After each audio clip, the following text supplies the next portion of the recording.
300,000 ադրբեջանցիների թեման անվերադարձ փակել ենք, իսկ կալուգացի օլիգարխը որպես լրտես պետք է հայտնվի բանտում թեման ներքաղաքական օրակարգ մտցնելու փորձերի համար, հայտարարել է Նիկոլ Փաշինյանը։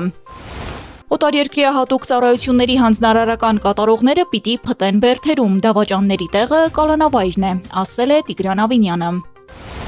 Ըստ Նիկոլ Փաշինյանի Հայաստանը ԵԱՏՄ թե Եվրամիության կազմում լինելը ոչ թե ինքն է որոշելու, այլ ժողովուրդը։ Ընտրակաշառքի գործով ԲՀԿ ներկայացուցիչներ են ձերբակալվել։ ԵԱՏՄ օրակարգը բարդ է, պայմանավորված Հայաստանի հետ ստեղծված իրավիճակով, ասել է Կրեմլի խոսնակը։ Իսկ Ռուսաստանի փոխվարչապետ Օվերչուկը հավաստիացրել է, ԵԱՏՄ գագաթնաժողովում Հայաստանի դեմ սահմանափակող միջոցառումների ընդունումը բացառվում է։ Սիրիայի անցումային իշխանությունները հայտնաբերել են Ասադի ռեժիմի քիմիական զենքի գաղտնի պաշարները։ Ադրբեջանի և Իրանի նախագահները հեռախոսազրույց են ունեցել։